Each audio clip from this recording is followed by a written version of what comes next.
You are only as good as where you learned it from. And this is where I like to bring in a certain name. And how's Seville doing? Oh, damn. Seville's crazy. He's good. When and how? Wow, When that and popped me. Oh my god. yeah, I love this moment, and that moment that you just gave me, that reaction actually is what I live for, and I always try to do my best with doing my homework for these interviews. When and how did Gino come into your life? So I met Gino in 2018.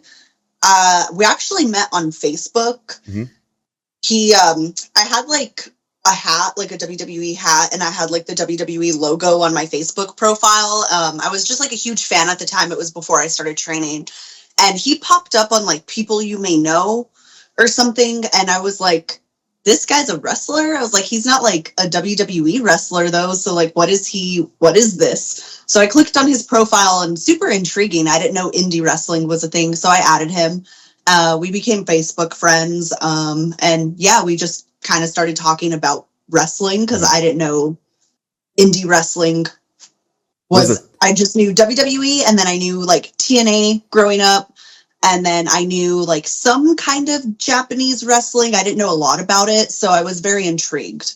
okay? And I'm assuming you guys probably bonded over both of your favorite wrestlers, one of your inspirations, but I know his favorite is the Undertaker. Yes, So you guys probably and bond. yeah, There's a bond over that as well. So your training. I understand that no one wanted to train you, correct? When you wanted to start. yeah. So growing up in New Mexico, there's not a lot of wrestling, and there was two places that you could train in Albuquerque. One of them was like, I don't train girls. Sorry. And I was like, all right. The other one kind of gave me the runaround. And then it was like kind of the same thing as like, oh, there's only like guys here. We don't train girls, blah, blah, blah.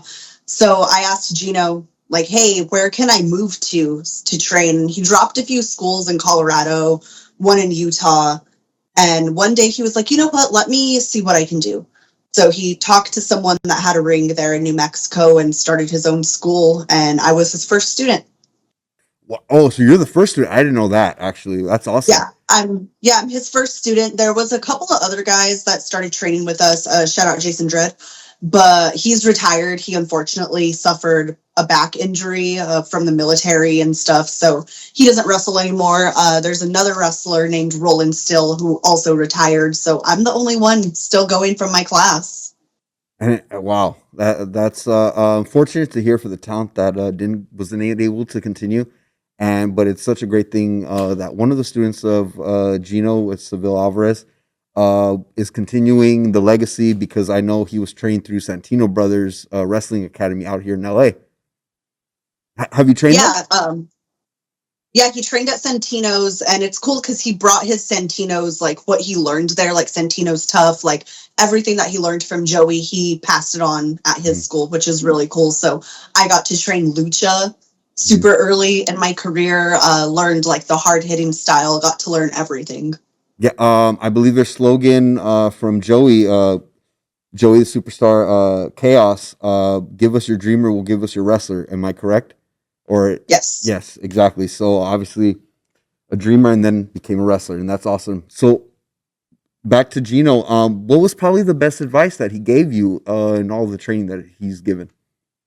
Gino, he loves to talk. So he says a lot of really good advice, but something that stuck with me forever is you can't quit because the day that you quit is the day that they're going to come looking for you. So you always hear the story of like, oh, so and so retired wrestling. A week later, a big opportunity comes. Where's this guy? Oh, he's done. He's not wrestling anymore.